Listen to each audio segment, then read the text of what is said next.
What's up, everybody? Thanks for clicking this video. Thanks for tuning into my channel. My name is Simon Hill, Black American from Louisiana, coming to you live from Budapest, Hungary. And I'm here with my beautiful wife. Say hi, boo.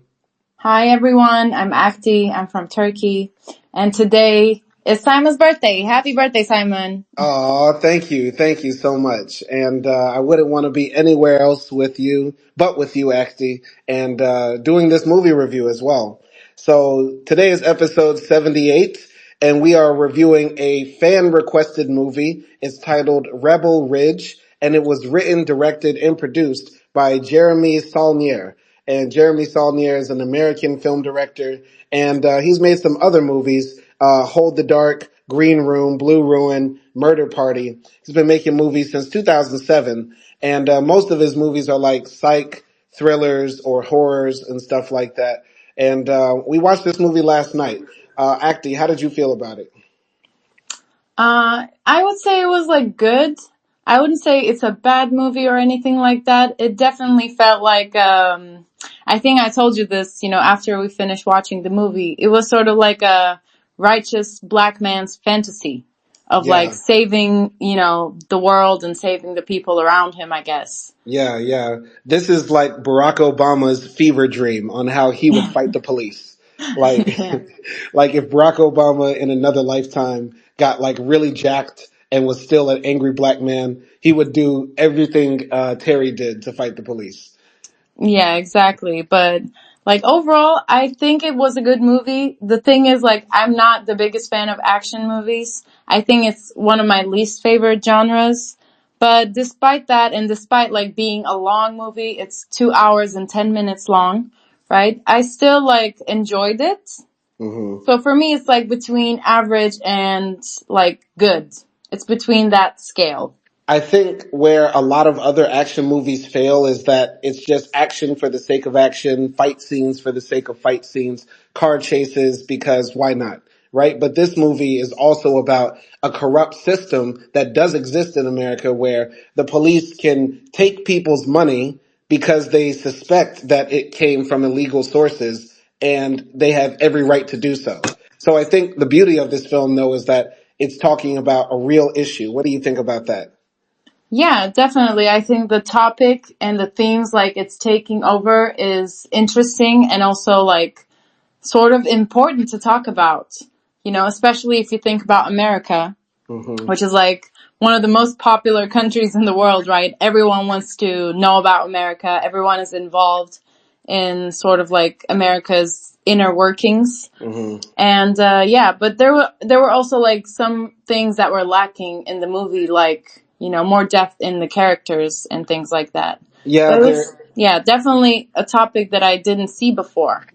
there's a lot of unexplored parts of the main character, Terry, right? And also some of the other characters as well. And I'll say this, like watching the movie, it's good. It sucks you into the world. And because it's so hyper realistic and not overdone by having crazy bombastic music, it makes you feel like you're watching something that actually really could happen when you're watching it. But then Acti and I, after we turned it off and started discussing this movie, right, we were like, wait, this makes no sense. It makes no sense. This movie is like Black Dynamite, but Black Dynamite taking itself super seriously, right? And there's no jokes. It's not over the top. It's done so well that you forget that this is essentially a blaxploitation film, but without the jive turkeys and the Afro picks that become ninja stars. But what did you think? Yeah, I definitely agree that this could be considered blaxploitation.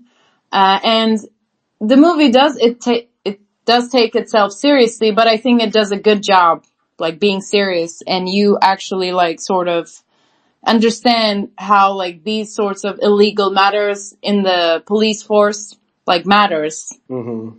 right? Yeah. So I think it does a good job. I wouldn't want it to be a parody, Uh-huh. but yeah, I could have used some more humor, I guess. Mm-hmm. But yeah, in terms of I guess the action scenes and everything, it has a lot of elements. Yeah. There's just a lot of things going on in this movie, and also some things that probably you wouldn't see in real life, Yeah. But how it I plays don't out. Well, I don't think it's overdone, right? There isn't like a massive explosion, like Terry doesn't jump from a helicopter and then bitch slap a ninja. Like that doesn't happen, right? But I feel like all the violence in this film is still realistic. I think it's still grounded in reality. My guy Mad Villainy is up in here. Shout out to Mad Villainy. He left a comment and he said, "I think America is losing ground. I might be wrong." And I think he's talking about like how, America is losing its influence in the world. Maybe he's talking about like China or Russia, like becoming more powerful. But expound on that, Mad Villainy. But Acty, any comments on that, that America is losing ground? Because I think he was replying to what you were saying. Yeah, I guess I would say like after like Trump got elected in the past, I think despite what he believes, Trump believes, I think people did like sort of mock America because of that, or not mock, but just like thought that it was governed by a crazy person, at least like for me and people who think like me, leftists. But yeah, it's still like, even though it's ridiculous or if it's not taken seriously, I feel like still people talk about America. Yeah, yeah. So, a great thing about this film, Rebel Ridge, and why I think a lot of people like it is because of the main actor who plays the character Terry Richmond. And his name is Aaron Pierre, and he's an American actor, I believe. I think he's from the US, right? No, he's an English actor. He's actually from England. Okay, he's from London. I did not know that. He does the American accent very well. But, yeah, Aaron Pierre really does a great job of being like this stoic, strong, like just immovable force type of object on screen with that stare that pierces your soul and just a very calm but commanding demeanor on screen. So I think that's why a lot of people like this film, because Terry is just so badass. Like there's a part of you that wants to be Terry, like after watching it. You get what I'm saying? Yeah. I think, like you said, he's just very logical in this movie. He makes every right choice. There's Mm-hmm. no wrong that he did. It's like, I remember in one scene, you said to like his character as we were watching it, turn off the flashlight. And then like that second, the character turns off the flashlight. Like, the character does everything we hope like for him to do. And Mm-hmm. he's always like also acting right, like with his, I guess principles, but also like according to the law and Mm-hmm. things like that. Like he commits a crime, but then he says, I'm going to surrender. Yeah. So, Well, I think, there's parts of the film though where I kind of disagree. Like he does everything right, and we'll talk about that more. But go ahead. I mean, yeah, I didn't think of it in detail, but I would say like 99% he does the right thing. And I Mm-hmm. think I think main characters should have mistakes and flaws too. And I guess we will talk about it more. But I would say like, yeah, this guy, Aaron Pierre, I think he did a very good job because looking at his photos on Google, he seems like a sweet guy. Like he's smiling and, he seems like a nice guy and he definitely like turned up the acting. Yeah, yeah. A lot of women like this film just because they said Aaron Pierre is like fine. Would you agree? Yes, I would agree. Yes, he is fine, but too stone cold for me, too stoic for me. In the movie, right? Terry is a Yeah. pass, but Aaron is a smash. No, Terry is not a pass. Terry is still a smash, but only like one night stand, Okay. No relationship, because he's just too serious. Terry is that smash. You wake up the next morning and this man like dived in the river and like pulled a salmon out with his teeth, and now he's like filleting it with like a butter knife. Yeah, and you're gonna be like, so I'll leave, because Yeah. I'm tired of sleeping in this tent. Right, right. Aaron, you wake up and he is feeding you like tea and crumpets, and he has his legs folded like Idris Elba in. But yeah, Yeah, he says, good morning, love. good morning, morning, love. Cheerio.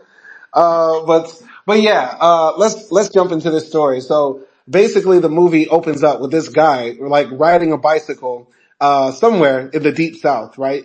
And he's riding a bicycle, listening to like heavy metal music and stuff like that. And the police come up behind him, and the police turn on their lights and everything like that. They're flashing it, and the police then, the back of his bicycle tire, and the guy like falls on the ground and everything like that. And the police pull out their guns and say, "Don't move, get on the ground. Where are you going?" and stuff like that.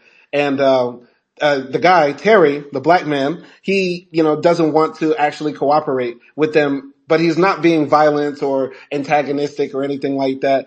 The police want to search his bag. He says no. And the police say, well, maybe if we search your bag, we can actually, make a deal and let you go.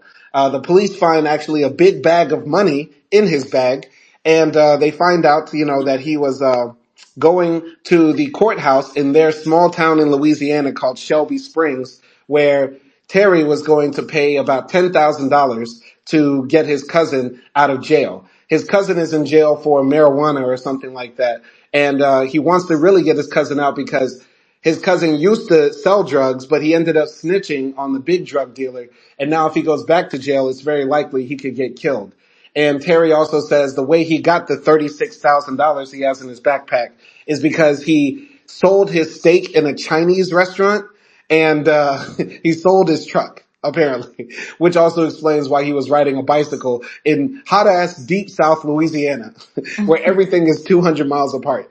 And the police basically say, you can fight this and get your money back, or you can let us keep it, essentially. And they basically take his money and just give him a receipt. Then they drive off.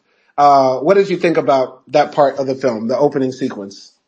Okay, so like, yeah, the first scenes, I thought it was sort of giving me, police being racially motivated to do a search and things like that. So I thought maybe it's gonna go that way, but I'm not sure. So like, okay, like I get the stuff maybe after like he was stopped, but why are they stopping him and things like that? Why are they following him? He's just a guy riding his bike, right? So I was thinking, okay, maybe this is like a racial movie, talking about race. And then like also the way like Terry's demeanor was that he was like so professional about the whole situation.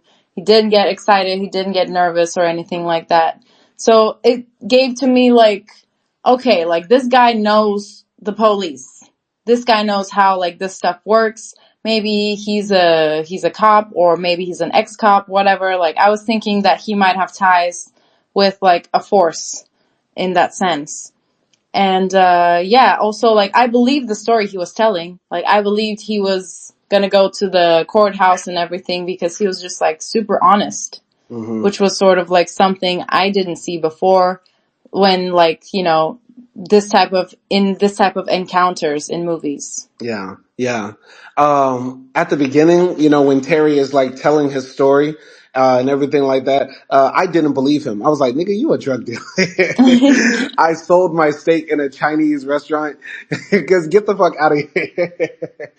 That was, kind of unbelievable, but that's sort of like what the movie does, right? The movie challenges the audience in that way because, a lot of our prejudices in America tell us that, a young black man doesn't own a steak in a Chinese restaurant. A young black man doesn't ride a bicycle when he's got $36,000 in his backpack. You get what I'm saying? A young black man with that sort of money, probably is a drug dealer. So it's like everything that happens at the beginning sort of plays into our stereotypes, but also sets up the movie for the expectations that are broken down, throughout. Another thing I noticed at the beginning of the movie, the police that pulled over or knocked Terry off his bike turned on his siren. And when the cops turn on their siren in the car, it turns on the camera. And that becomes important later in the story. But yeah, the opening sequence was kind of intense. It sort of really brought you in to the story. You didn't know if like Terry was going to get shot or hurt or whatever. And like I said at the beginning of this review, it's important this film talks about civil seizure, civil forfeiture, right? How people can get their money taken legally in the U.S. Yeah, that was also one of the things I was thinking about. Like, can they do that? Can the police just take your money? Because he has like a logical explanation about it, but I guess it's not logical enough. Yeah. Yeah. So moving on in the story, Terry goes to the courthouse in Shelby Springs, Louisiana, and he makes it there. He goes to the bail office, and they're about to close. And I think it's close to the weekend, right? And he has to get his brother out by like Monday or something like that. And on the weekend, the courthouse is closed. He tries to show the bail officer the receipt that he got saying that, they took the money, but I have this receipt that shows I have the money and this is just as good as it. And they don't believe him at all. So the bail office guy basically says, can you get more money? I mean, your brother's in there for drugs. I mean, I think you know how to get money. So Terry's like, the fuck you mean, man? He's like, whoa. I'm not trying to say that, brother. I mean, I'm not implying you're a drug dealer. I voted for Obama twice. So yeah, basically Terry meets, young Hillary Clinton. He meets a young girl who's a lawyer there, paralegal. Her name is, Summer. And Summer basically, tells Terry at a diner, that they might have taken your money, but let me break down what happens. Basically, it's called civil asset forfeiture, and the police can legally do it. And if you try to fight for it, it will cost you double what they took from you. And your money has no civil rights. So like when the city tries to sue you or take you to court, it's going to say the city of Shelby Springs versus $36,000, not even you. And yeah, there's also a lot of tension in the air because Summer and Terry have to leave the diner because the police have sort of like spies everywhere, and the police chief is sort of like all powerful in this town. What did you think of Summer and Terry's first interactions and everything like that? Yeah, first of all, when Terry like walked into the courthouse and seeing like how he was treated by the officer, right? I was thinking like, oh my God, it's just like regular old like government workers, Mm-hmm. and they're always like so annoying and so like not helpful at all. And it's the same in Turkey because like I guess they don't get paid enough, but they get like social benefits from it, at least in Turkey. Mm-hmm. And yeah, it's just sometimes, most of the times, I feel like they're Yeah. assholes, but then there are also like some good people there as well.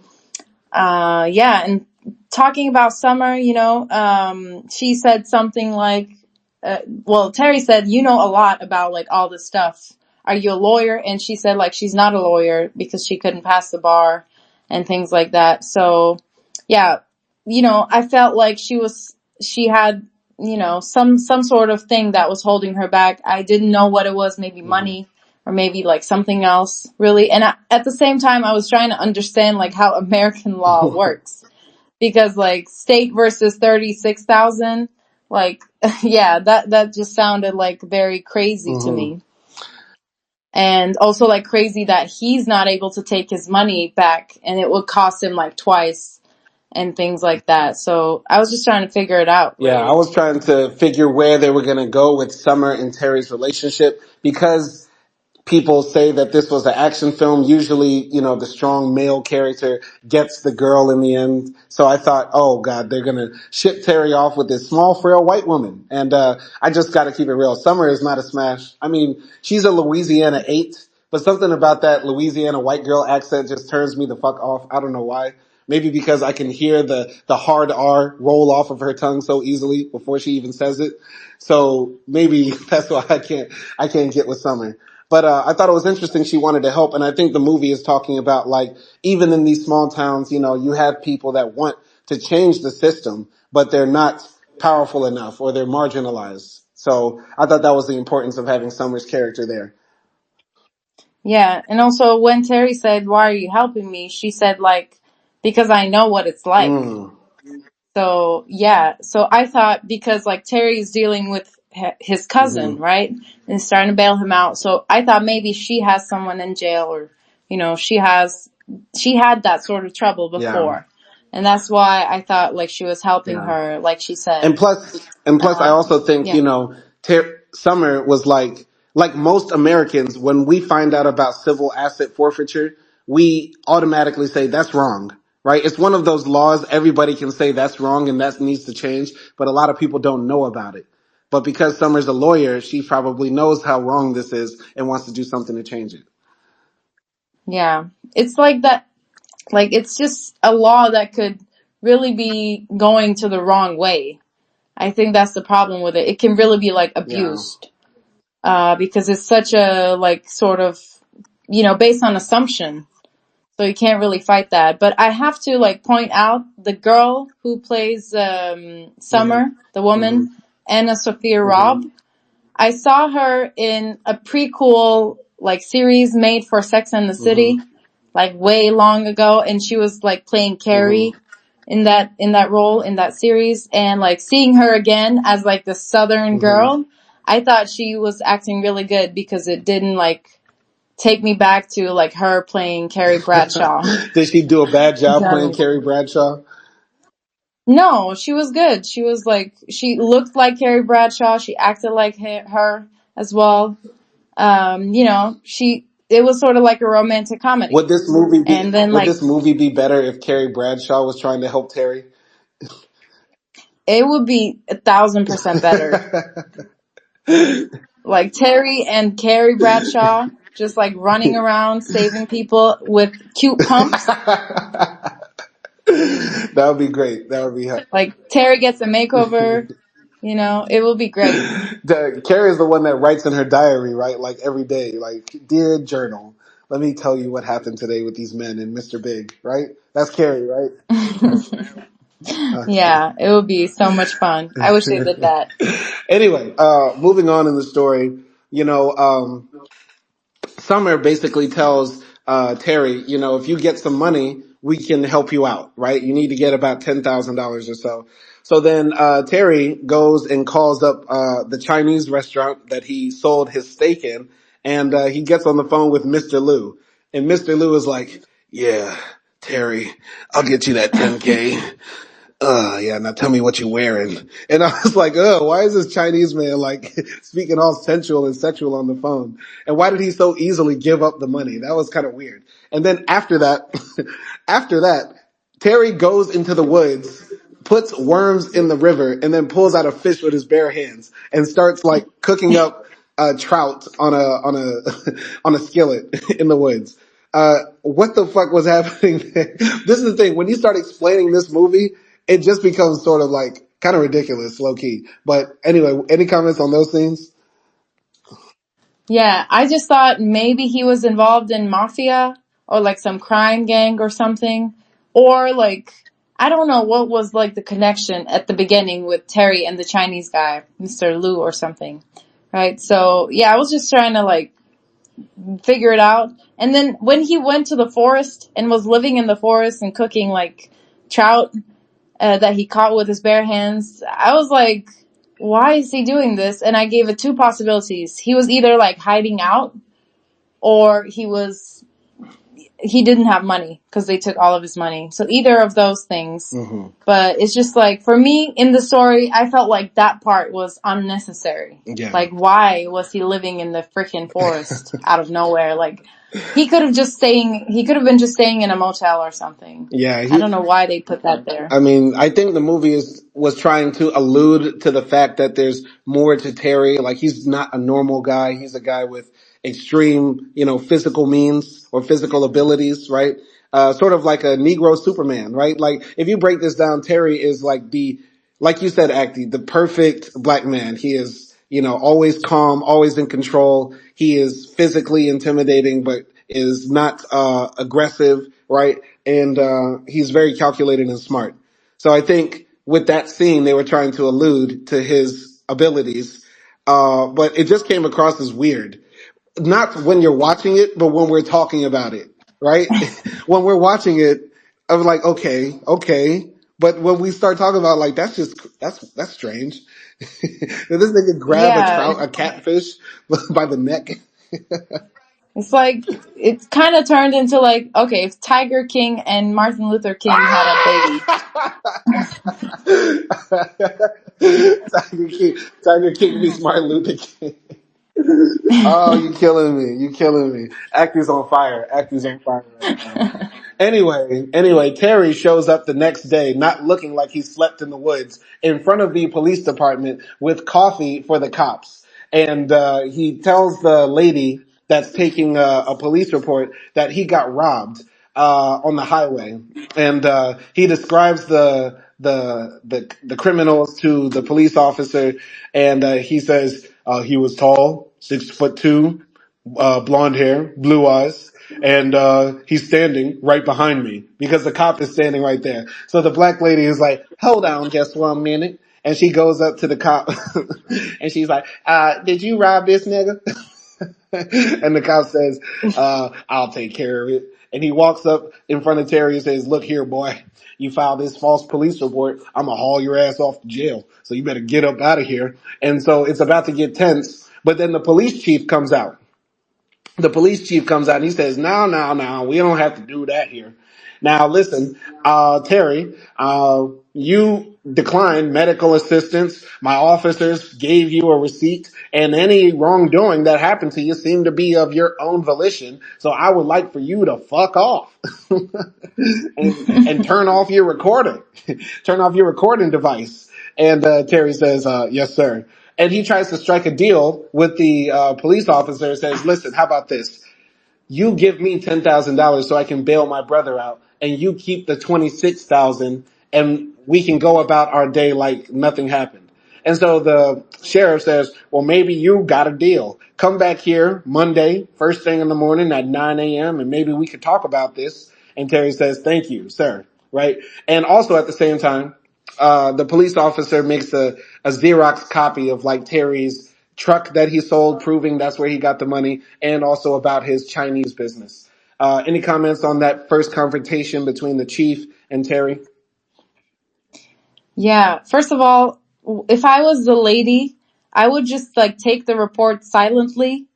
And I don't know, like, but I understood her of like not, clashing with her chiefs and not losing her job probably, like she was worried about that. But she was, I guess, like sort of seemed naive at the beginning. And she's also one of the, important side characters as well later in the movie. Mm-hmm. And, yeah, when he was talking to the chief, it was just like funny because first when the chief came, he started like talking in all this legal Mm-hmm. lingo, right? And he was like very respectful, explaining everything. And after he asked him to turn off the Mm-hmm. recording, he just said, fuck Yeah. off. So it's like, yeah, you can see like sort of, this is just like a face that the police officer puts just to like make it seem like he's nice and Mm-hmm. legal, but actually like he's not. And he's like a Yeah. bully, sort of. And also, obviously, right off the bat, when they were making that deal, we can sort of like know that he wants this Yeah. money. He does these deals maybe, you know, before. He's done this Yeah. before. Yeah. Now, when we first started watching this movie, I didn't know it was in Louisiana. I watched this movie without knowing anything about the story. But when I saw the seal on the police officer's door of their headquarters, and it says Shelby Springs, Louisiana, I was like, I knew these crackers. I knew these were the type of crackers I grew up with. These evil, redneck, twisted, institutionally disgusting, racist crackers. Like, I could tell by how like the chief was and everything like that. So this movie is sort of like PTSD for me, or PTSD triggering for me, because like a lot of the things that the police say and do remind me of growing up in Monroe, Louisiana, West Monroe, getting pulled over by these cops with these big bulletproof vests and like Batman waistbands where they got all sorts of batons and mace and tasers and handguns on them and shit like that. So yeah, this movie was really close to home for me. It's a low-key horror movie. Like, my heart was palpitating at certain points. And yeah, I don't know if you've ever had that experience of dealing with the police, but it's a different level when you're dealing with this sort of like historical baggage with the police, a lot of them Yeah. being white and you being a black man, and also like they're just wickedness and cruelty. You know what I mean? Mm. Yeah, I mean, I didn't grow up like Hmm. that. So yeah, obviously, I didn't really have, problems with the police before. It's not like necessarily, it's not like that necessarily I like the police, but I just never really had a problem with them. And the reason why I sort of like have a bad taste about police is that like sort of all the political stuff in Turkey. And that's it. Now, about Terry's deal that he wanted to make with the sheriff or the chief, whatever, I was thinking like, what is Terry's motivation for allowing him to get effed over like this? And he sort of says it later, but it reminded me of the film Straw Dogs, right? And in the film Straw Dogs, the people there are fighting against what they know they should do just because the way things are. And Terry is sort of like this reluctant hero in this situation because he knows the right things that should happen. He should fight for his money. Eventually he'll be proven right in a court of law and all that sort of stuff. But he doesn't want to get involved in all of that mess. He came there on a mission to extract his brother, right? Or cousin, whatever. And, Yeah. he doesn't want to actually get involved in institutionally changing this small society in backwater Louisiana. So I thought that was interesting that he was so ready and willing to give up that large amount of money is because, he doesn't want to fight that war. And maybe the money also isn't important to him. What did you think? Yeah. I think, yeah, that's one of the reasons he just doesn't want to deal with all the paperwork and things like that, right? But also, like, because Summer told him that it's going to cost more to get Yeah. it. So I guess, like, it was also for him to, smart for him to make that decision as Yeah, well. definitely. Definitely. So anyway, Terry goes back into the woods after talking to the chief and sits there in the rain while he's making a fire. And he sets something on fire. I forgot what paper. I don't know if that was the paper of his It truck or the receipts for the money. I don't know. What do you? it was the car Okay. paper. Yeah. But basically, the next day he shows up at the police station riding his bike, and he sees that there's a van pulling off in the distance. And he pulls up in front of the chief and says, what happened? I thought we had a deal. And the cop says, yeah, I said you could see him at 9. It's 9:03. You're like 3 minutes late. And Terry gets pissed and he like cycles his bike through the woods until he makes it to the bus that's carrying the prisoners. And he pulls up on the side of the bus with the prisoners and starts banging on the side, talking about Mike, Mike, Mike. Hey, snitch ass nigga Mike. Mike, get your snitch ass up. I'm gonna bail you out of jail. Cause they know that you a snitch, Mike. Michael Richmond III, my cousin, who snitched on a drug dealer. He was just yelling this making the spot hot. And his cousin said the funniest line throughout the movie. His cousin looks out the window and says, hey, yo, Terry, chill. They gonna lower my charges. Why you making it hot? And Terry's like, nah, Mike, you a snitch. and I and so anyway, no, but for real, his cousin is like, all right, thanks, Terry. Try to bail me out. And so then there's this really, I guess, cute scene, inspirational, where Terry tries to like cycle as fast as the bus, and all the prisoners are getting crunk, like yeah. And it's sort of like a John Henry type moment or motif, whatever. And the white man driving the bus is like looking in shock and awe that this nigga is pedaling this fast. But what did you think about those scenes, if anything? This movie sounds crazy when we It tell it. sounds insane. It literally sounds insane. And yeah, well, first when he was riding his bike to the cop station, he had donuts in the back of his bike, and when the police fucked him over, He was about to give the cops some donuts. yeah, I was so sad. I was like, "Aw." Dog, I didn't notice that, but that's so right. I'm looking at the movie now. He got a pack of Krispy Kremes there for the donuts, talking about thank you, Mr. Officer, for taking my money and arresting my brother. That was like just so sad. It's like, "Aw." He was like, he even brought a gift for the cops, but then like the cop fucks him Dog, do over. you think he fished those donuts out of the river too? Oh my god, I don't know what this guy does. Maybe he cooked them I in the know, right? forest. Anyway, go ahead. I'm sorry. But yeah, and then it sort of turned into like this Forrest Gump moment, like just bike Terry bike. Bike Terry, And, bye. yeah, it was just like, I guess it was cute to see it, like his cousin and all, like prisoners got excited and they were like cheering him on and things like Hmm. that. And I guess what I felt from like that small conversation they had, yelling each other through the bus and the bike, right? I thought, okay, like his cousin is very young. He looked maybe like Hmm. 19, 20 or something like that. And, he's just like unaware. And Terry knows this stuff.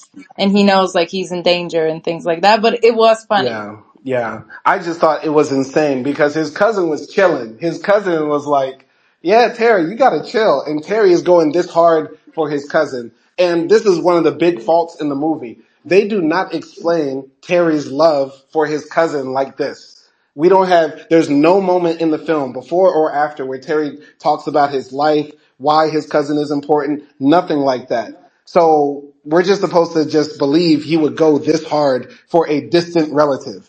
You get what I'm saying? Now I know us black Americans, we got close family bonds. Some cousins are like, you grow up with them like your brothers for real, for real. But we've got to explain that for still. You get what I'm saying? Definitely. I wish they definitely explained like some of Terry's past and like maybe his family. Yeah.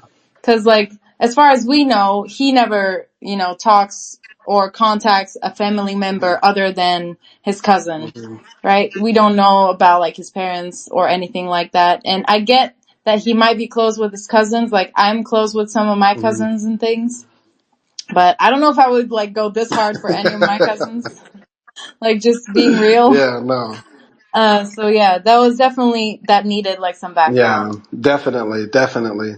So after that, Terry goes back into town and he calls up Mr. Liu for the money order to get more money for Mike's bail. But Mr. Liu says, Terry, you messed it up. I got the police searching all through my business, searching all through my drawers, finding all sorts of nooks and crannies. They think I'm a drug dealer, Terry. Terry, you fucked it up. And, so then Mr. Liu hangs up, because basically, the chief, is now, investigating the Chinese restaurant, thinking that Terry really is a drug dealer. Like he can't be acting this way, unless he is, a part of something illicit. And so Terry is like really pissed off. He goes back to the courthouse and finds Summer, and he's like, Summer, you said you could help me. And Summer is like, I found something. Basically, in this city, the police are giving some defendants really high bail.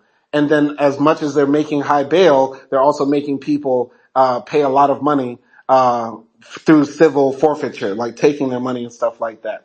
And that begins a whole like mystery plot for this film, which I believe detracts from this story, right? Because at the very beginning, and also a very important part that comes pretty soon afterwards, basically we know that the police are corrupt. I hate that in this film they start going down this path of like trying to explain it, the what and where, when we don't really want to know. We just want to know the why. You get what I'm saying? But yeah, any comments on any of those scenes? Yeah. I mean, I agree that it was obvious what the police was doing, but it didn't really take me out that much that they were investigating and things like that. And one of the things like that was interesting, not interesting, but that, you know, took my attention in this part was that like when he first went into the court office to find Summer, Summer said like, I can't do this. I need this Hmm. job. And she basically refused to help him in front of everyone. But then when Terry got into the back, she followed him, and that's when she explained Hmm. everything, right? And so it goes to show like Summer is actually like doing something legal and Hmm. righteous, right? She's trying to like expose this Hmm. wrongdoing, but like she has to do it somewhat in secret, and it sort of like pushes them to do stuff that are illegal, if you think about it like from the legal perspective. At the very So beginning of the film, everything was legal and above board from Terry and Summer. Summer's yeah, just investigating, like flipping through records, and Terry is basically trying to beg and plead the police to, give him his money back. So, the film doesn't go illegal until like a few more minutes in. But go ahead. yeah, but we just sort of see in these scenes that they're just really trying to do everything Hmm. right and by Hmm. law. And yeah, it's just like we see that they're running out of options a little bit because like now Terry's connection, the Chinese shop, was like detained and things like Hmm. that. Yeah. So yeah, it was just like it was interesting to see like they're just like really trying hard. Yeah. I just feel like on one hand, the film does try to add more layers and depth to the plot than just making the police seem like superficial bad guys who want to take people's money, because there's a point later where the police sort of explain their side of the story. And there's actually an argument to make that there is a reason for civil asset forfeiture, right? The money that's taken hypothetically comes from drug dealers, and instead of that money going towards the cartels buying more AKs and speedboats, we can invest this money back into the community, right? That's an argument to make, right?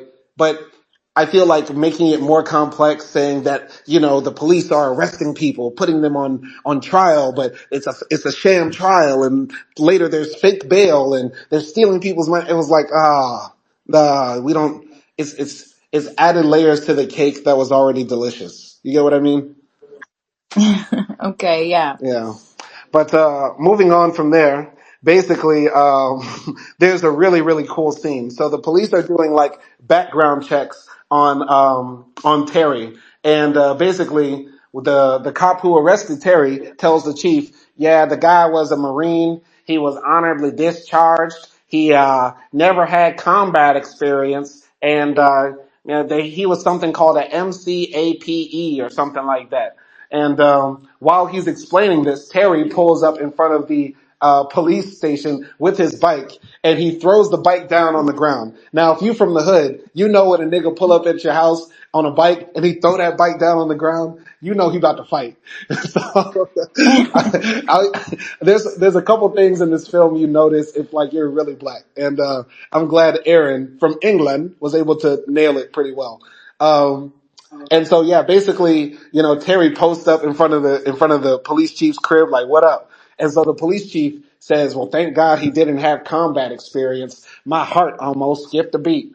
And the police chief and Terry have this very, very cool back and forth in front of the station, where basically the police chief says the issue is not that your deal was bad. It was actually more than reasonable. It's just the problem is you thought that you could make a deal with me in the first place. That's offensive, right? Sort of like sunning Terry, basically saying like, how dare you, young black man, walk in my office and tell me you can make a deal in front of all my cops and stuff like that, right?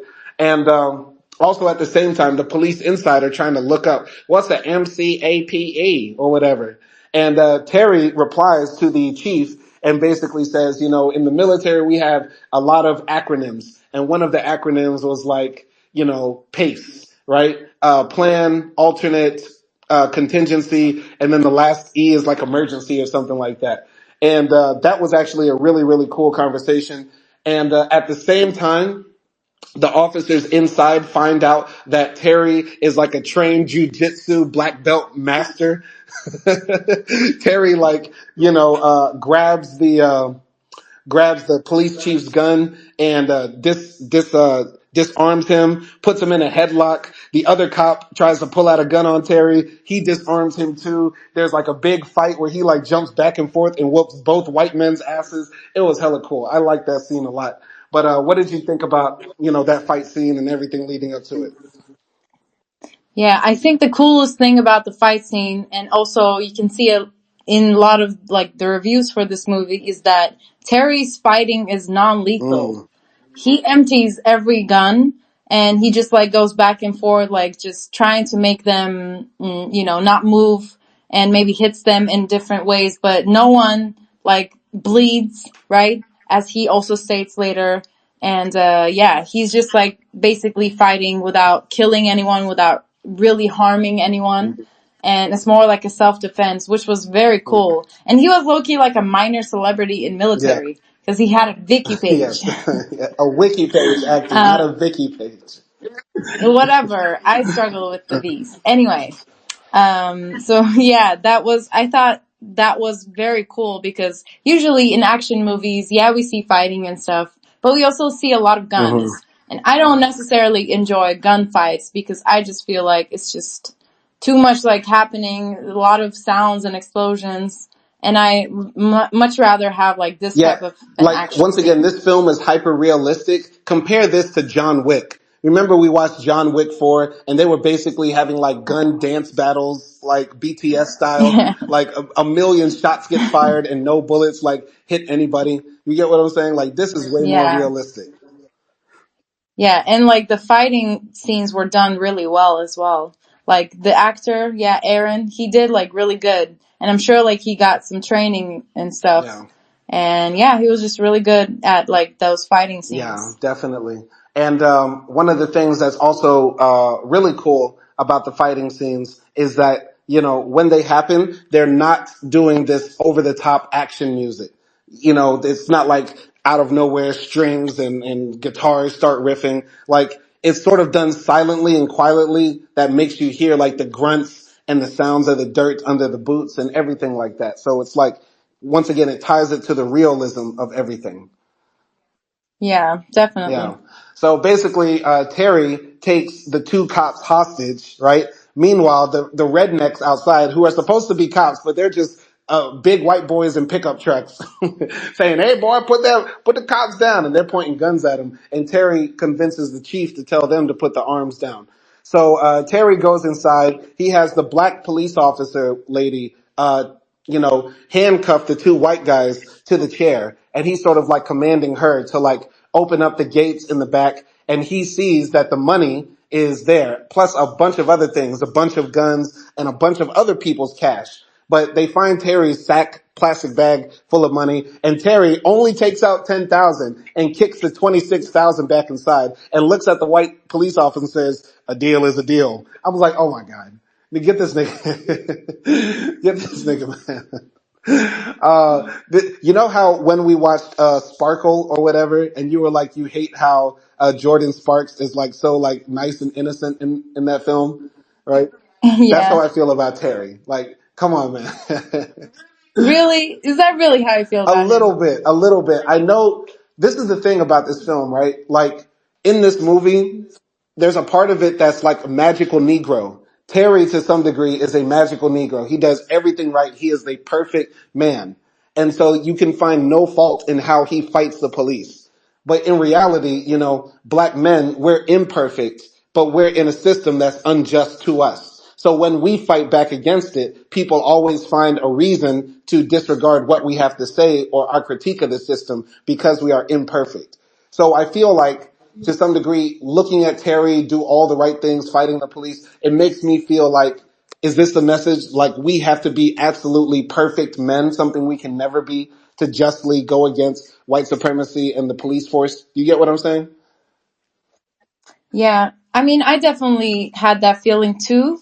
So, to a degree, like he was just doing, that's what I said in the beginning, like it was just like too perfect. Mm-hmm. And I don't know, like even thinking about myself, Mm-hmm. and I don't have like, history of something like that, but at some point, like you're due to, explode Mm-hmm. and get revenge and things like that. And Terry like did none of those things really. Yeah. Like even when he was doing all of this, like, you told it in the story, he's still like staying loyal to his deal. Mm-hmm. And I thought maybe some of it was to like still somewhat make a negotiation with the police. Mm-hmm. Like he's giving that message of like, I'm just doing what we, talked about. So, if we get out of the situation safe, maybe you won't fuck with me Yeah. anymore because you still have 26K. So I thought maybe that was also the Yeah, reason. I can understand that logic because he's saying like, I literally just, beat up two police officers. And then the other situation, I would get lynched, right? But in this case, you get to keep the 26K. I kicked your ass. It's cool, right? I can understand that Yeah. logic, but I'm talking about overall in the film, how Terry is and things like that. You know what I mean? Yeah. I mean, there's definitely like just him being too calm, just despite everything he goes through Right, overall. It's just like we don't see that explosion in terms of like right, emotions, He just like does the right thing till the end. right. And the thing about this film is like race or Terry's blackness is never brought up explicitly. It's an undertone in this film. And that made me think, would this film still ring off the same if it was Woody Harrelson versus the cops? If it was McConaughey versus the police of Shelby Springs? Like, I don't know if, if Ethan Hawke could deliver this same story or if the story could be delivered the same. with Sean Penn. But I don't know. What do you think? Do you think the story still works with a white main lead versus the cops? I think if the goal is to just talk about police unjustness in terms of like corruption, it would still work. But I think having like a black character and also like a black police officer lady and like looking at their dynamics and things like that, I think it does add to like another perspective to the whole conflict. Mm-hmm. And it does make it richer because yes, like they never bring race up, but you can see from Terry's demeanor, some of the stuff he says, some of the comments they make about him, you can see that that's what he's thinking of when the guy asks him, "Oh, was this drug money?" You know what he's thinking about. Yeah. So yeah, I think it was better Yeah. to choose like a black actor because it just like adds more to the Right. conversation. And I gotta keep it real. Like growing up in Louisiana, our white folks are hella racist. But of course they will say the N word sometimes if they're really, really mad or, if they're just joking along or whatever. But for anybody out there who says, oh, I like racists who are in your face, not all that hiding behind your back stuff. I want everybody to know there is no place more racist than the Deep South. Texas, Mississippi, Kansas, Oklahoma, South Carolina, Florida, Louisiana, right? There's no place on earth more racist, anti-black than that. And our racists are no different than the racists who are in California, New York, New Hampshire, Michigan, whatever. They're all sneaky. They all never say exactly what they want to say or mean, but it's still there. Just like AKDI said, like, where'd you get that $10,000, boy? Like, we know the underlying meaning behind that statement. You get what I'm saying? So, yeah. Yeah. And like just one more thing about like choosing the main character black. Um, I just think like in the movie they give somewhat like a message that the police does this to everyone, but because of America's like racial history and the racial prejudice that the small town has at least, is that like it's kind of easier to target black Hmm. people because they have that prejudice of like being criminals and having drug money and things like Right. that. So I guess that's just like one of the points the movie makes, I Right. think. Background characters are few and far between in this film, but we never actually see any of the other criminals in the film. Maybe if stare into the background hard enough. But yeah, when there's that scene when Terry pulls up on the bus, it looks like there's a bunch of other black men on that bus heading towards Angola or wherever they're going, right? But yeah, that's understood. So, yeah, basically, Terry, takes the police hostage. He walks outside and he tells the police, lady, right? Like, basically, it's your choice now. You can, either let this go smoothly or wrong. And he basically makes the police lady arrest him or make it look like he's arrested, put him in the back of the police car and pretend like he's driving off to, to jail or something like that. And the white boys outside say, we should string him up and put him on a tree. That's probably like the closest the film gets to explicit racism. And the black lady says, now you chill now. You stop. Stop right there. I hate her so much. I hate that lady. I mean, when we saw the scene, you said I like that scene because she says something like, "He's he's an ex-mariner, and he was just having a hard day, and that's why it happened. So just let it go." And she sort of like defends him Yeah. to a degree, So, and you said you like that Got you. scene. Got you. I mean, I liked it when I saw it, but I don't like her character later. Anyway, shout out to my guy High Seaman. He's the guy who asked us to review this film. He said, "I'm cursed to be late to every movie review. By the way, Simon, happy birthday! Did you enjoy the film? Thank you for the birthday wishes. I enjoyed the film. Yes, in fact, I'll be early with my score. I give this film like a 7.5 or an 8. Right? It's a good film that talks about an important topic. But the crazy thing about this film is when you discuss it, it sort of seems ridiculous. And it's a black exploitation film that sort of like takes itself too seriously, right? This is Black Dynamite, but Black Dynamite directed by, I don't know, a very serious director. You get what I mean? Yeah. Yeah. Yeah, Black Dynamite, directed by Steven Yes, Spielberg. exactly.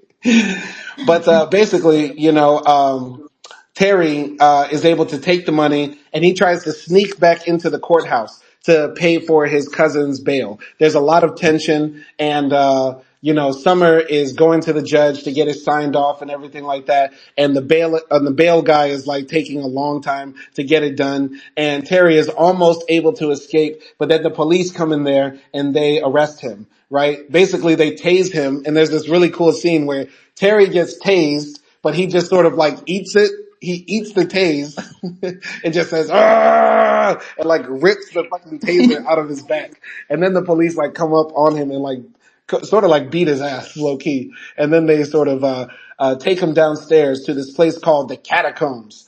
And he goes to this basically dungeon under the jail and the police, say like he's okay. And, the cop that arrested Terry at the beginning tells Terry that you gotta go for a ride.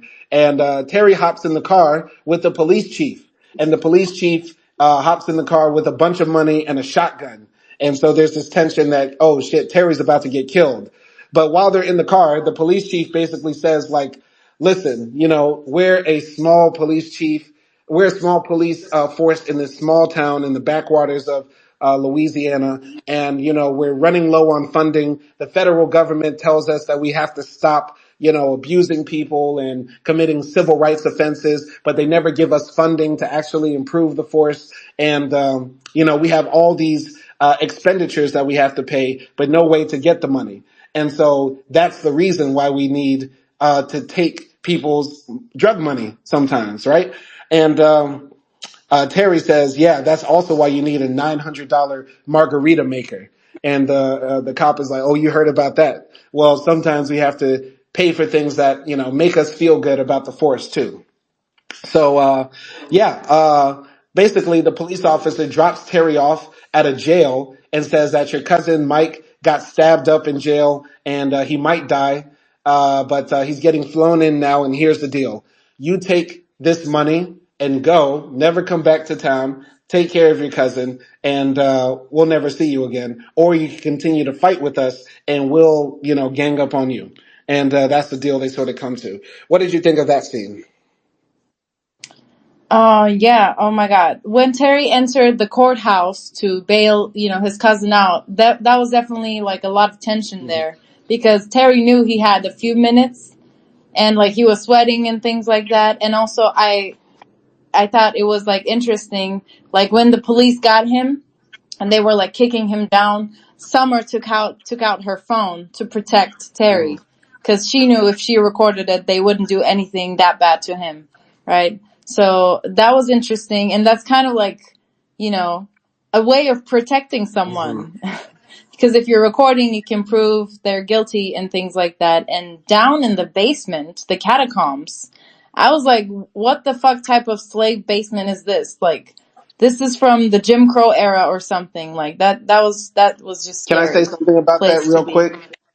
So there Yeah. have been, once again, if you watch this movie and you're not from America or you haven't followed what's been happening in America, there's a lot of things that can fly under the radar for you. So when they make the reference to the catacombs, there have been several police stations and police, organizations across the nation that have secret black sites where they take people that have been arrested and basically torture them and beat them up to eventually confess their crimes. In New York City, this happened like in the 70s and the 80s. Recently in Chicago, the city of Chicago was exposed for having like this abandoned warehouse where they were taking, young black men and beating them up and torturing them. And I believe also the city of Baton Rouge as well was recently, exposed for having one of those secret facilities as well. So when they mentioned the catacombs, I was really expecting that it was going to be one of those places, and possibly that could also be where they happens, but not in this movie, right?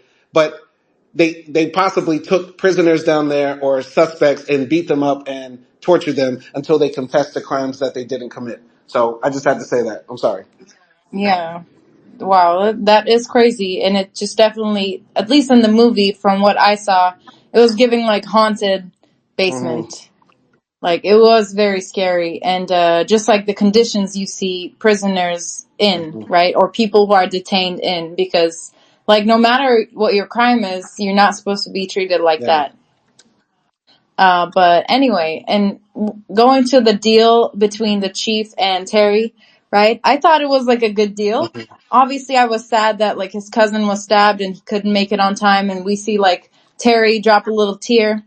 And I'm like, oh, finally, we have some emotion from Terry. And, yeah, he's obviously like mad, frustrated, and he doesn't want to fuck with these people anymore because I think he knows that he cannot like legally win at Yeah. least.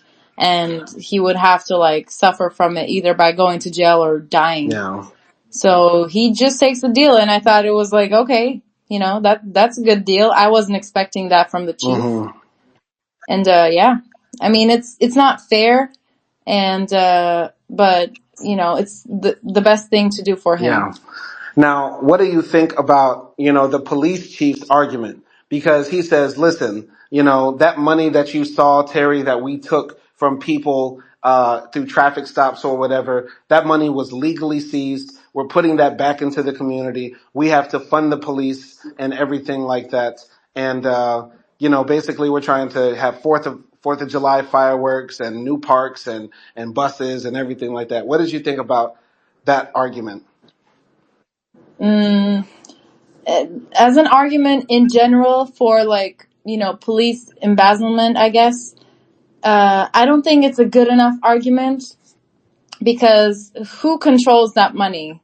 First of all, you are using somewhat innocent people to attain that money. Yes, maybe they committed a crime, but maybe the crime is not that Mm-hmm. serious. And you're like sentencing people for punishments they don't deserve necessarily. Mm-hmm. And second of all, why would one police chief be in charge of something like that? Nobody's like, how do you say, like checking what he's doing. Nobody's checking the activity of how the money is spent.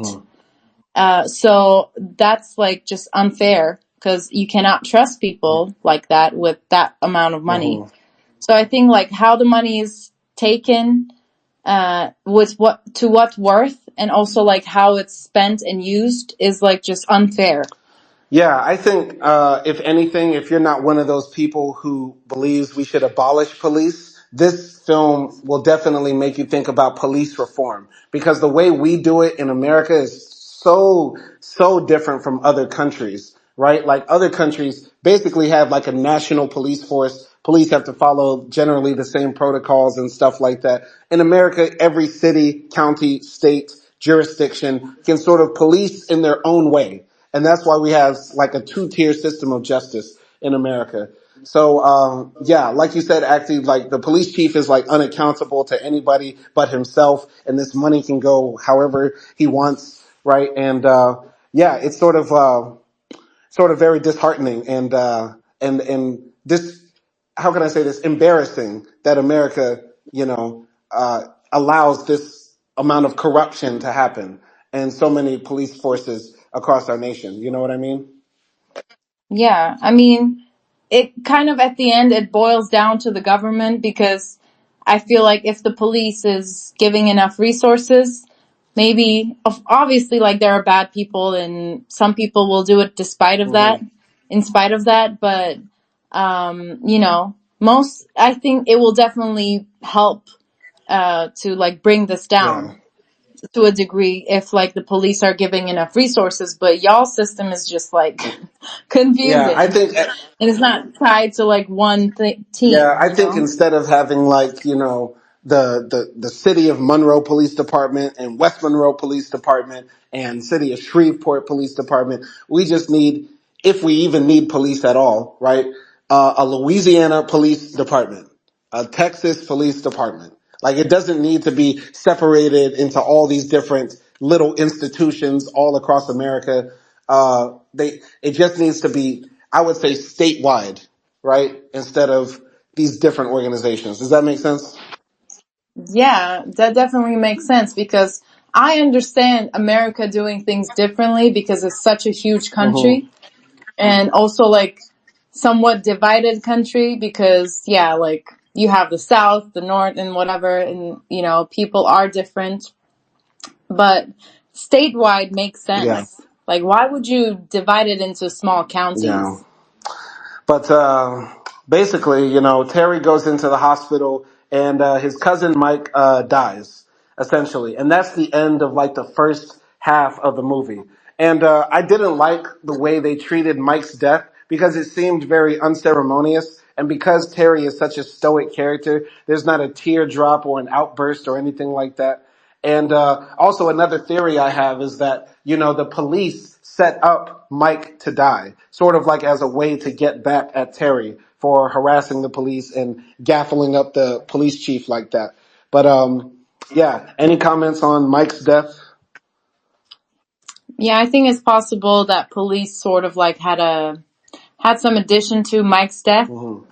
But I mean, he's just Terry is just stoic, and there were like him squeezing his fist, him crying in front of the chief, not crying, but like dropping a Yeah. tear when he hears that Mike is dead and things like that. But at this point, I wasn't expecting Terry to like to be crying and screaming loudly and things like that because, yeah, like he that was just like sort of his Yeah. character. Once again, I just wish there was background. Like at when he's sitting at Mike's bedside, maybe Terry goes off on a tangent. Like, man, when we was younger, we said we was gonna open a Chinese restaurant together, brother.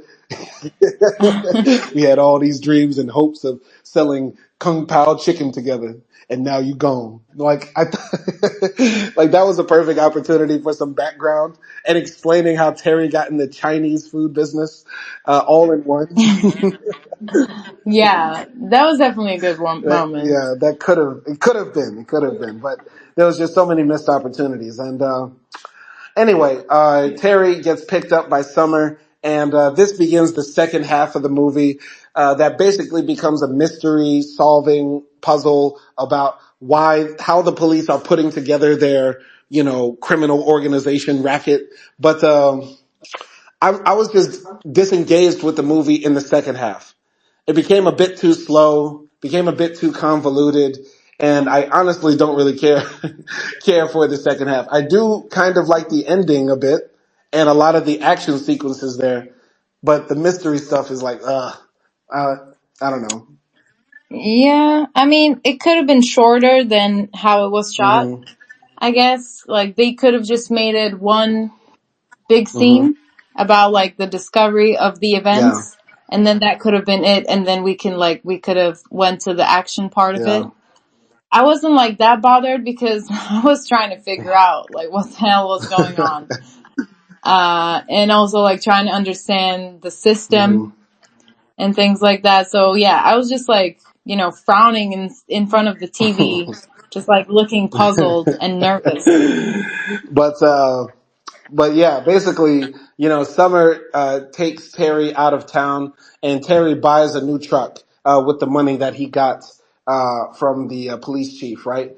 And so, Terry is like living now out of Shelby. He's in another city called Aurora, and Summer is asleep one night, and she wakes up to like the sounds of like men in her house, and she wakes up screaming. Well, not screaming. She's like nervous, checking everything, and she looks at her front door. Her front door is open, and also her fridge is open. And when she closes the fridge, she sees a police magnet sticker on it, showing that the police were in her house, and she can't call 911 for help or anything like that. And she also goes into the bathroom and sees that there's a needle in there with blood, and that they injected her with drugs. And so she's like nodding off, and she's like about to OD. So then she calls Terry.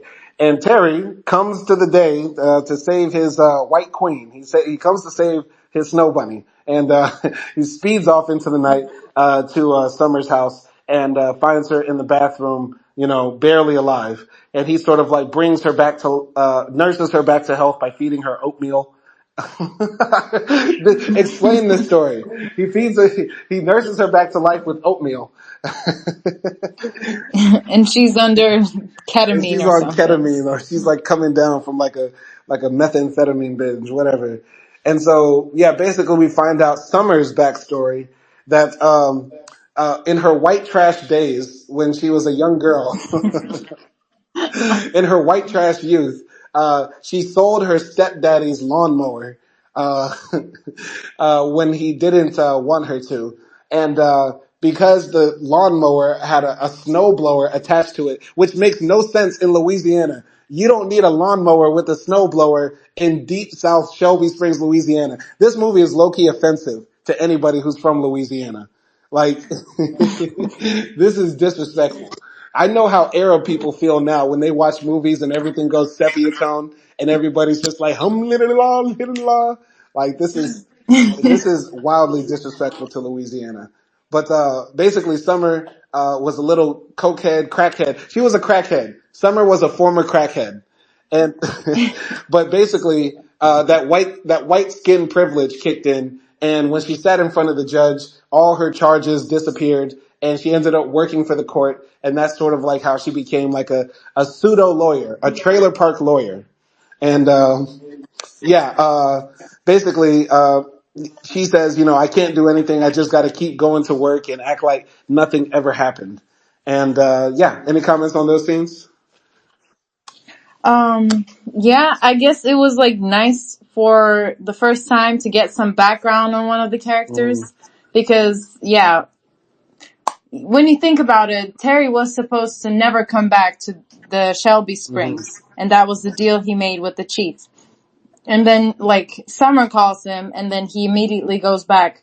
So you're trying to, like, kind of figure out what is their bond, because, yeah, she was trying to help him and things like that, but, stuff didn't work out. Mike is dead, so why is, like, there's still that connection? hmm And I guess, like, I don't know, it was nice to, like, know about Summer's Yeah, background. like she had a kid and her kid was taken away from her ex-husband because she was hooked on drugs at the time, all that stuff. Hmm. Yeah, and of course, like, Terry does the right thing hmm and helps someone that helped him, Yeah. right? But yeah, like at this point, I still felt like Terry didn't really want to get involved in anything, hmm and he still wanted to like leave Yeah. town. Yeah. So, yeah, basically, Summer gets taken off to work in a taxi, and Terry is driving out of Summer's driveway. And when Summer makes it to work, her judge boss is telling her that now she's got to pee in a cup because he's heard rumors that she's like taking drugs or whatever. And she's nervous because, she knows when she pisses in that cup, she's going to get the can. And meanwhile, also, Terry is like driving, leaving the house. And one of the most traumatic scenes for me happened because Terry is driving and he sees something that I think you can only see in the deep south. He's leaving the house and the police car is like creeped off in the woods, like hiding, like a bear ready to pounce, like a like a tiger ready to jump on an antelope or something. Like if you're from Louisiana, Mississippi, Oklahoma, you know what that's like when the police just be hiding in the woods with their little scanners ready to just jump out on anybody. And so basically Terry gets pulled over by the cops and the cops start to like cordon off the road, right? And the same cop that arrested Terry at the beginning of the film comes out and basically says, "Boy, we told you not to never come around here no more." And Terry's like, "Well, I just came here to help a friend." And he's like, "Well, fuck your friend, nigga. You're about to die." Wow.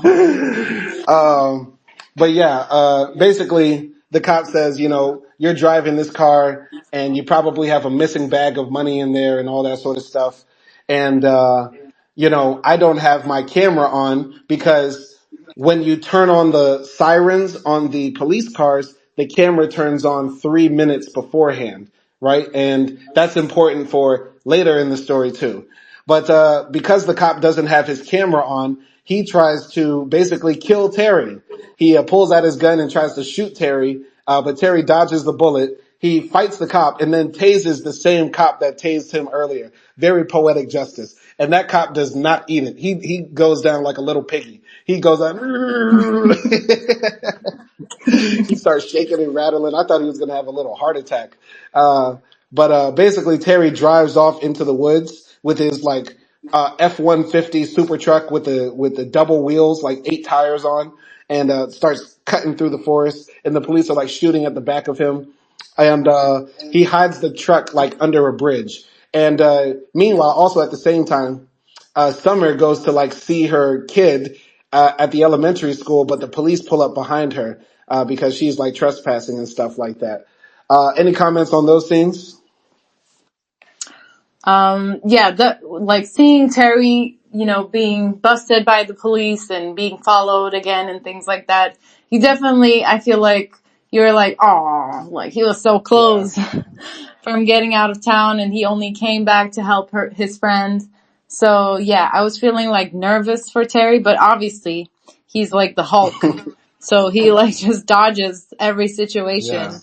And yeah, like him tasing that cop that tased him was definitely like worth Mhm. seeing. And also, like the cop was already down, and then Terry like presses the taser once again, just like for the fuck of it. And he's like, "Yeah, Yeah. bitch." And yeah, there was like definitely some action there Hmm. because I was thinking, okay, maybe like he's gonna try to do something right Hmm. again. Cause I wasn't expecting him to do something like that. Yeah. Cause he always does the lawful thing, Hmm. right? So yeah, but I guess he didn't have a Yeah. choice. And yeah, that's it. Yeah, that was one of the best action scenes I could say. Like the action in this movie is like few and far between, right? It's mostly a mystery story and a psych thriller, a crime thriller, more than it is an action movie. But the action scenes that do happen, you don't forget them, and they're very moving when they do happen. And you always feel like the person's life is really in danger because that tension is there, you know? Yeah, it's more towards the end, I would Yeah, say. And then through in the beginning and in the middle, there's like a few yeah, action scenes, but they're definitely done yeah. well overall. So basically, Terry and Summer get on the phone, and Terry tells Summer, come to where I'm at.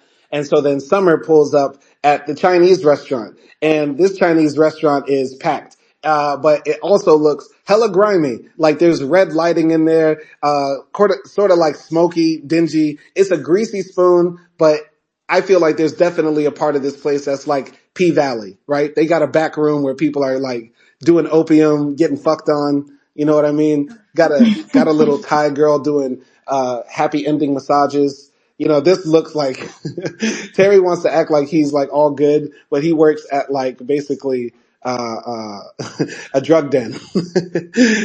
Yeah, it's giving like we use cocaine instead of MSG. Yeah, definitely. Like this is the most like criminally associated Chinese restaurant I've ever seen on screen.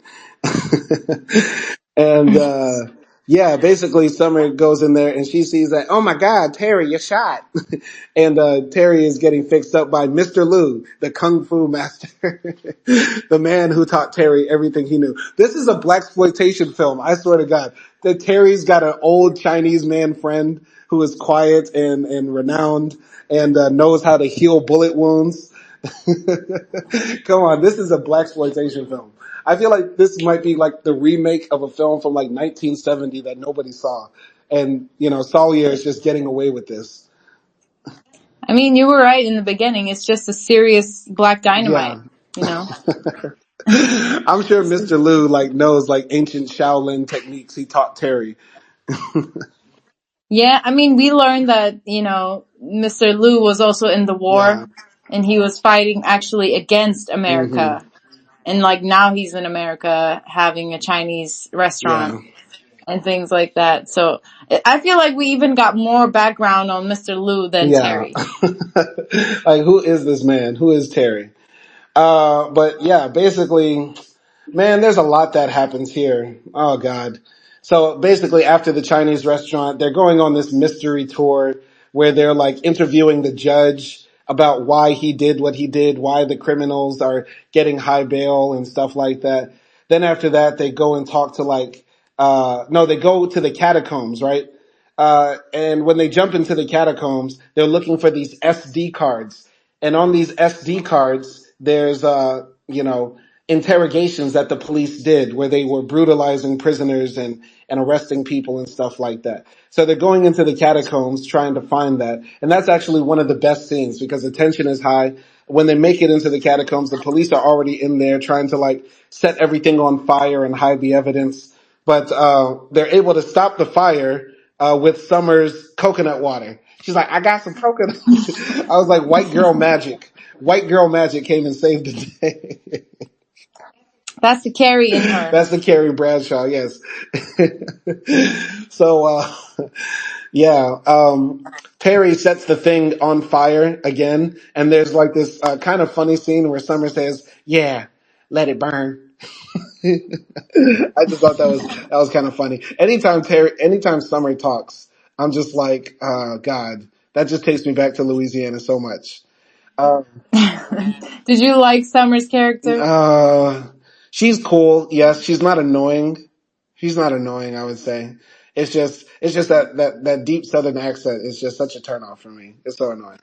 But yeah, Okay. basically Summer says like, all right, Terry, you go outside and get the car started and I'm gonna go inside cause I gotta get something. So then she goes into the, the, the lunchroom for people that work in the courthouse to get her pee bag out of the refrigerator where other people store their like sandwiches for lunch and their soup. That's just That was hella nasty. nasty. Like they just kept it in a fridge. Like she goes and gets her pee samples for her drug tests for her boss, as if that matters, right? Like you literally just committed a crime, and the police are on your ass, and you're worried about your pee samples for your job. Oh, that was kind of whack. Any comments about the catacomb scene? Yeah. So basically, I just want to say that with their little research, they find that there was some incident that happened a couple of years ago where the police, unfairly killed Mm-hmm. someone, in an accident. And that's when the police there got a bad rep and they were defunded. Mm-hmm. And then that's how like they sort of began, taking money from criminals, minor Mm-hmm. crimes, and how they started their embezzlement, and that's what like how they find out, and that's what they find Yeah. out. Yeah. And they also find out like everyone is sort of like in it a little bit. Like the judge was in it; he knew what was going on. He didn't say anything, and also like the other guy who works in the court, he knew it about it. And nobody says anything, which goes to show like how big of a web this Mm-hmm. is and how hard it is to take it down. But somewhere, some of the people say, good things.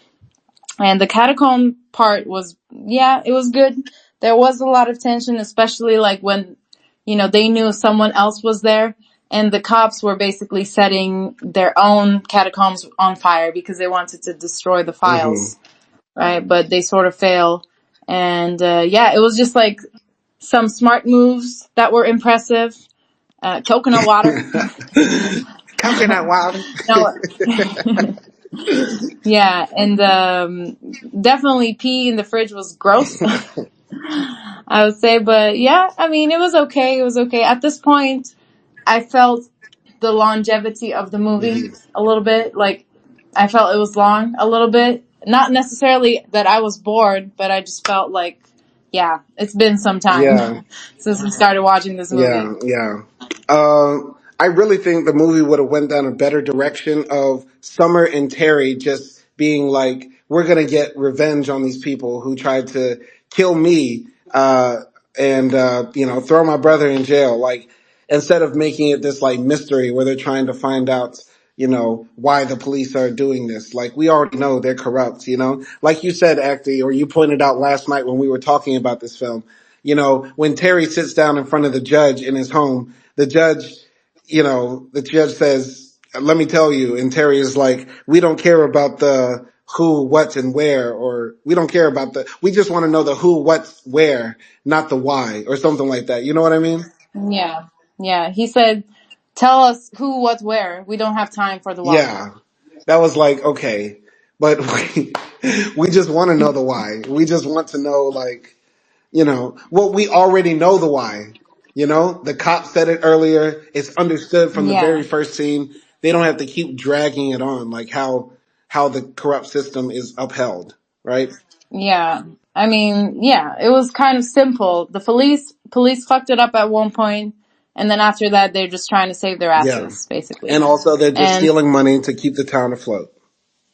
yeah, and I just have to say I just saw the funny scene from the Hmm. basement. So basically when Terry is going and he's going to meet Summer in the alley and they're going to run off together, he steps on fire. I don't know why they have this scene Yeah, here. like his He steps on fire and then he has to like remove his shoes and then goes yeah. barefoot.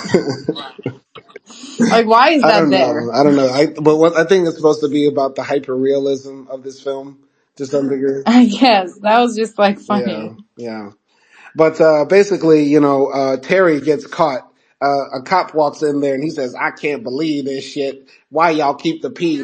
Summer gets caught, Oh, sorry. not Terry. Summer gets caught. Summer gets caught. A cop walks in and catches Summer in the fridge talking about, "I can't believe this shit. Why do y'all keep urine samples next to the yogurt?"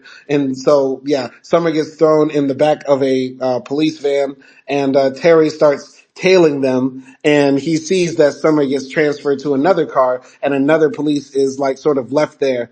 So then Terry rams his car into the side of the other car, and the other cop is shocked. He's like, "Oh, help me!" And then Terry like chokes him out and makes him scream, "Uncle!" He gets on the walkie-talkie with the other cop and says, "We're gonna make a deal. I'll see you at sunset or something like that, and let's make this happen." And Terry says one of the funniest lines in this film. He says to the other cop, "Did I put too much sauce on that?" I don't know.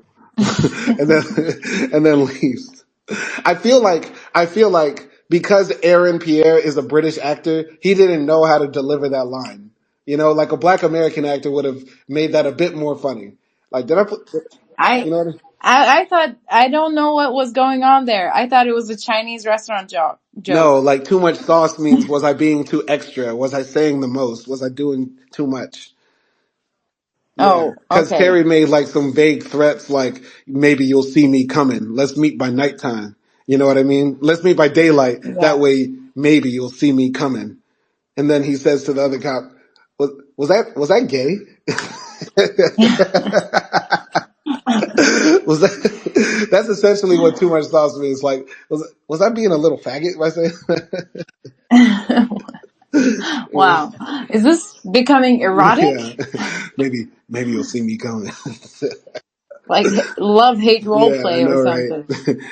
But anyway, I'm gonna jump into the comments. I missed this comment. Women Slayer or High Seaman says this. He said Terry had a muted cry like a real man, reminded me of a masculinity commercial. He could definitely do Old Spice Yeah, I can commercials. see that. I can see that. But yeah, basically, the police tell Terry to meet them at this place called Rebel Ridge. Now, I looked up Shelby Springs in Louisiana. There is no Shelby Springs in Louisiana. But there is a Rebel Ridge. It's not in Louisiana, but Rebel Ridge is actually a cemetery in Alabama for Confederate soldiers. So I don't know what the film was trying to say with that, but that's that. I just gotta say that. Anyway, the police are like waiting by sunrise for Terry to show up, and they're like staked out on all parts of this place named Rebel Ridge, which I think is a park or whatever, waiting for Terry to show up. And at the same time, the police chief gets a phone call from Terry saying like, "Hey man, you ever noticed or you ever thought about this? I've never been in a street fight before, and until 2 days ago when I kicked your ass, and I wanted to know if you think that maybe we could squash the hatchet, or I was thinking about that, bury the hatchet." And he's like, "Nah, I don't want to do that." And basically, like Terry takes his car and pulls out the lining of the police chief's like warehouse where he keeps like all the money and the guns, and he basically tears the roof off that thing. You know what I mean? And the police chief is like, "Oh shit, what the happened? What's this nigga doing?" And Terry throws a flashbang in there to make it all smoky, or no? Well, I don't know. No, not yet. Not yet. Not yet. Anyway, the Let's talk about what well, yeah. happened. Anyway, basically, the police chief tries to go in there to confront Terry, but it's too smoky. And Terry sneaks up from behind and like shoots the police chief with a beanbag gun to the chest, breaking a few ribs of that 55-year-old man, guaranteed. And the black lady comes in there, the black police chief. She's like, "Hold on, put your hands up." And Terry's like, "Look at me, look at me, look at me. I'm handsome." Grabs the gun. Wow. And basically controls the situation. Any comments on that? Oh my god. Okay. A lot is happening at the end of this movie. Yeah, when I just want to say, like, I thought that it was an interesting scene when Terry sort of like got that one cop on the Mm-hmm. corner and was like threatened the other cops to meet them at the Rebel Ridge, right? Mm-hmm. And the cop was like sort of begging Terry for his life and saying like, "Hey man, please don't hurt me. I have a family. I have a kid." And I think that was like just, interesting that they chose to put that dialogue Mm-hmm. there because it's sort of like making us, think about this other side of, these Mm-hmm. people. They all have families, they all have kids, and yeah, but still, is that make it right of what they do? Just because maybe they're providing for their families and things like Yeah. that. But for me, it's still unfair, but I thought that was interesting. And I think, yeah. So when the next morning happens, they show Rebel Ridge in a tombstone. Mm-hmm.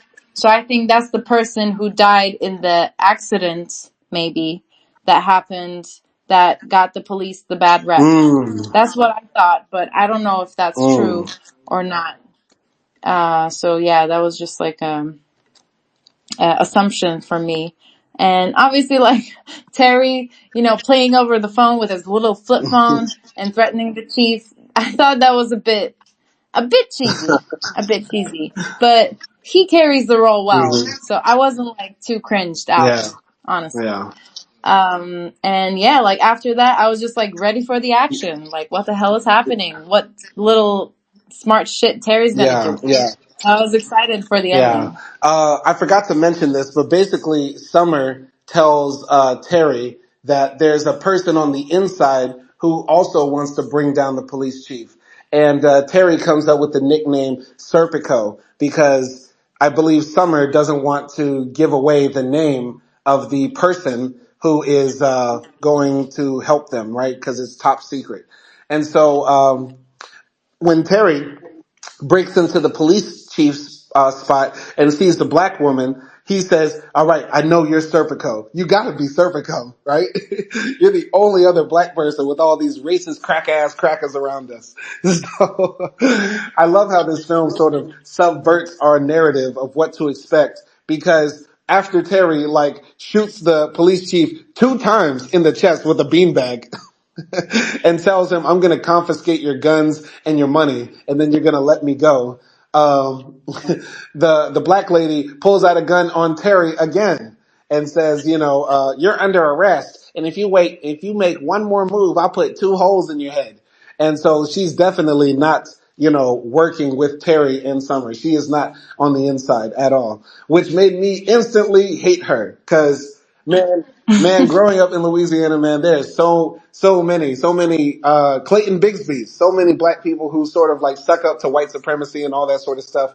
So we have a lot of black people, who when they see white power and the white power structure, they say, "Yeah, that's okay. I gotta get along. I gotta go along to get along." You know what I mean? So that was annoying for me with her. I mean, we see some shots of her desk, Mm-hmm. and on her desk we see that she has a kid and a husband, Mm-hmm. right? So while I understand like why you would be frustrated with her character, I also can still sympathize with Mm-hmm. her because yeah, she's living in a small town, probably not getting paid enough, probably trying to get her house going. And she's just like trying to survive and not lose her Yeah. job. And I think like, just like other, racial undertones, this is one of those undertones too. Like, two black people on the opposite Yeah. sides. One is the police and one is the criminal. What does she do? Because when you're watching it, I think you can feel her Yeah. conundrum. She's puzzled. She's like kind of like not saying anything sometimes because she doesn't know exactly what side she stands on. Man, And yeah, that's how I while I felt. understand all of that, like, she has a family, she's got a career to think of. I just wanted her to get shot in her big fat black titty. Like, Wow, Simon. And go ahead. yeah, go No, go ahead. ahead. I just wanted to give a Go trivia. ahead. So just a trivia, and I think it's a reference to another novel and a movie. So Serpico is actually a movie and also a novel as Mm-hmm. well. And it talks about, in the movie stars Al Pacino. Mm-hmm. And it talks about the story of Serpico's struggle with corruption within the New York City Police Department Mm. during his 11 years of service. So yeah, it's basically another corruption Wow. story. And I think that's a clear reference Mm. in the movie. That's hella cool. All right, that's hella cool. I like the double meanings, right? That's a very cool piece of trivia. Thank you, Acty.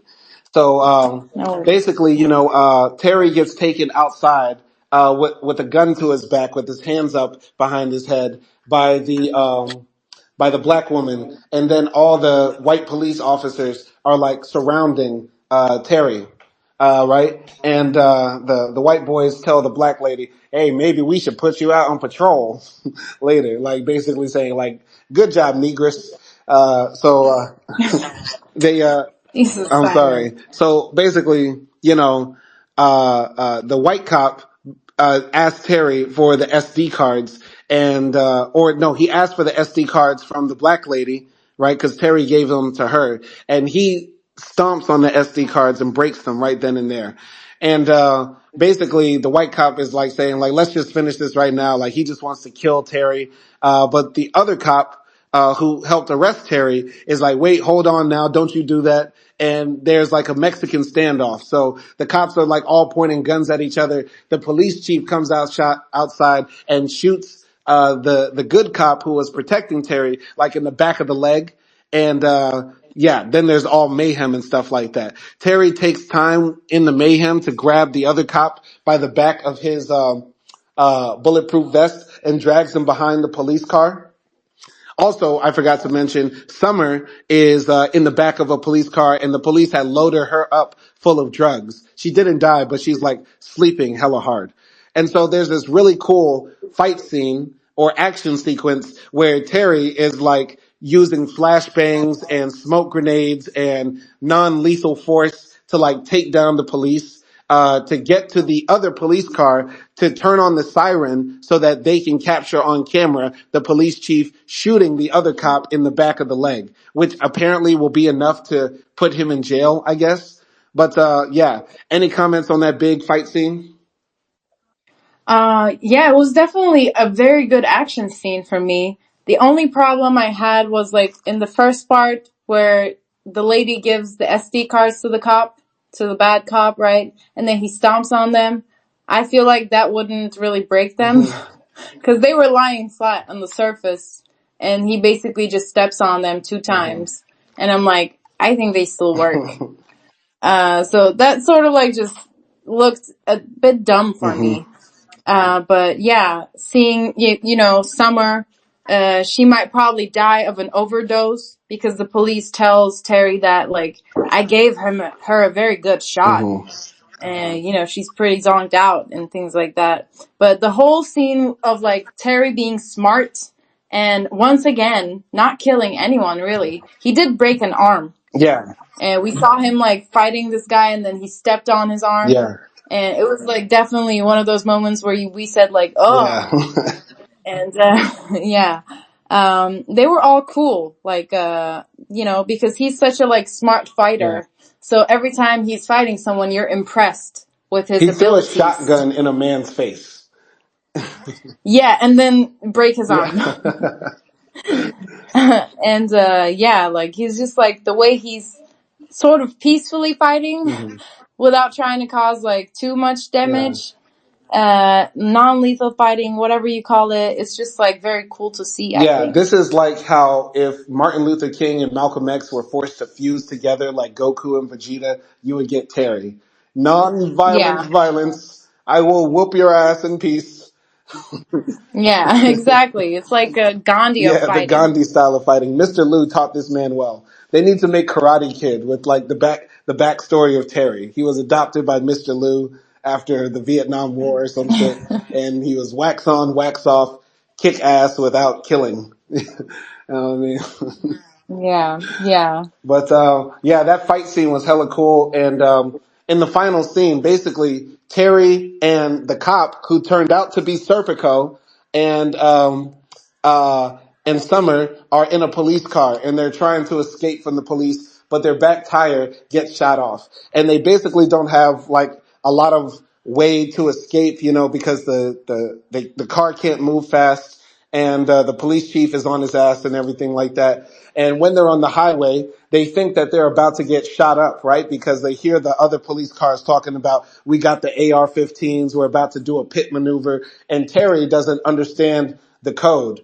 And he thinks that they're just about to die. And so he asks, you know, Serpico and Summer basically like, you know, should I pull over and make it easier for them? And Summer and Serpico say, nah, fuck it, let's just die. And so then we find out that they're actually being escorted by the state police who have now come in to protect the people who are, you know, fighting this corrupt police force in Shelby Springs.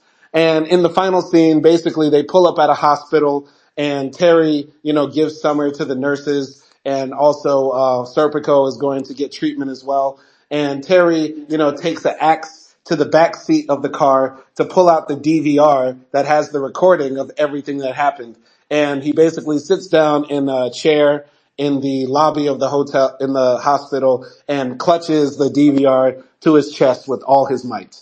And then there's ending credits. What did you think of the ending of the movie? Um, for the ending, I thought it was like less than satisfactory Hmm. because for me, at least, I wanted to either like see them get away and then also like make some Hmm. justice, right? But it's sort of like, yeah, the black police officer lady, you know, sort of joins their team, I Hmm. guess, or at least, you know, helps them a little bit by, you know, taking out the Hmm. chief. Right. And then, yeah. And then they're able to like go to the hospital without like dying, being killed, or, you know, they're able to like sort of defend Hmm. themselves in a Hmm. way. But we see that, you know, Terry is still going to be like going to jail. We don't know what happened to Summer, if she's dead or Yeah. not. You know, we don't know about the other good cop that was with them and things like that. So it's sort of like left a bit like on air while not like giving that good old American satisfaction, you Yeah, know, like I'm not a big of fan. a movie Yeah, like ending. I'm not a big fan of the American ending where everything is wrapped up nicely in a bow tie. But if any film should have had it, it's this one, low key, because like it's such a big story with so many bad guys in it, right? I feel like at the ending they just made it about the police chief. Like, let's bring down the bad cop at the top rather than the whole system. Yeah, and then like for example, after like everything happens in the hospital, Terry goes to the police car and rips the camera tapes Yeah. off, right, to save them. And he's just like sitting there and he's like, "This is mine." Yeah. But like, dude, you're going to jail for like probably like 30, 40 Yeah. years because you like, you know, beat up cops and things like Yeah. that. So it's like there's a happy ending, and they just went through so much that I wanted the happy ending, you know? Yeah, I mean, I wouldn't have mind if Terry was like willing to go to jail to like, you know, bring down this system, even if that went against his character, because like there was a scene earlier in the film where he tells Summer, he's like, you know what, I don't care about your Bama ass town being corrupt. I just wanted to get my cousin and go.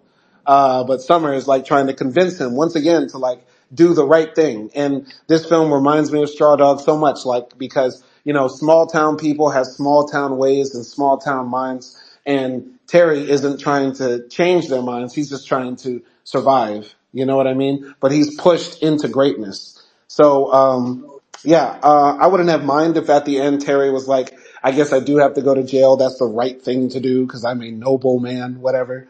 But, it still is unsatisfactory with the way it's done. Like Terry clutching on to the recording as if, that was his baby. It was like, what? But yeah. Yeah, yeah. I mean, I don't know. Maybe it could have been like you said for like maybe there could have been like a minor conversation, like last words between Summer and Yeah. Terry. Like while she's on the hospital bed and then Terry's there, there could have been some exchange of Yeah. words that will let us know like it's gonna be Hmm. okay. Or maybe like they're still gonna Yeah. fight. Not that it's gonna be okay, but because we can guess like what's gonna happen, but. Yeah. Yeah. But overall, I like this film. Is it the greatest film ever? No. It really brings back to me a lot of memories of home and problems that we have in the U.S. that I think about a lot. And I think it is an important film for talking about the issue it does. I just feel like this film might have been better with Black Dynamite showing up saying "Dynamite," smacking the police officer across his honky ass face. That would have been great. uh, it's an interesting film, and I wouldn't be surprised if it became a cult classic to some degree. And it's a cool film. And shout out to Aaron Pierre. I hope he gets more roles. So my final score is like a solid 8. A solid 8. Okay, okay. For me, I think this movie has good things and bad things about it. Not necessarily bad, but just like more to add on.